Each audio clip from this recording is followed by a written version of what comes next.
Je dirais que j'avais une petite dizaine d'années, je regardais le Tour de France avec mon grand-père, donc au milieu des années 90 on va dire. Et puis moi je m'y suis mis en 99 au CCR-Guy-Béric. J'avais fait une année étant tout petit à 6 ans, mais voilà, j'avais arrêté, puis ensuite j'ai repris, donc voilà.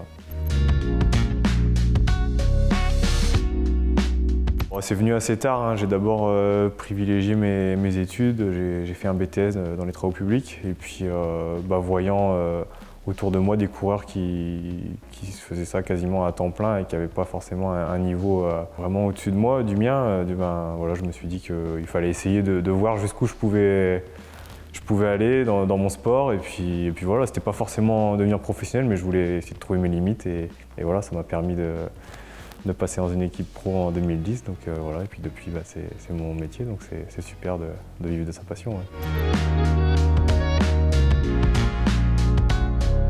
La première étape de mon premier Tour de France où j'étais échappé sur les routes entre Düsseldorf et Liège, où il y avait, voilà, j'attendais ce moment depuis tellement longtemps. Et puis je dirais un second qui était en 2018 lors de l'étape Brest-Mur de Bretagne où j'ai été échappé sur cette étape-là. Sur toute la route, notamment tout le début d'étape, donc et sur mes routes d'entraînement, j'étais encouragé de partout et voilà, c'était génial, voir ma famille au bord de la route et non, ça restera gravé. Ouais.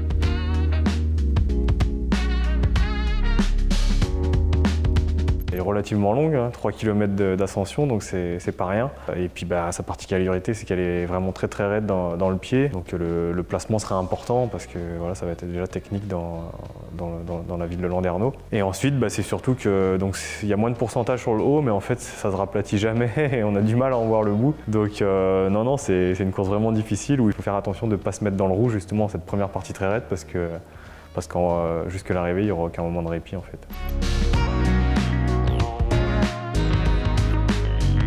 Je pense que maintenant le scénario est relativement écrit dans le cyclisme à ce niveau-là. Voilà, moi je vois un peloton groupé arriver aux abords de Landerneau. Bon, il sera un petit peu amaigri vu les difficultés qu'il y a avant sur le parcours, mais voilà, le gros du peloton arrivera dans Landerneau, donc ça risque de frotter très très fort pour se placer justement, qui sera très important le placement en bas de cette bosse. Et puis voilà, et puis les meilleurs punchers vont se départager à la pédale.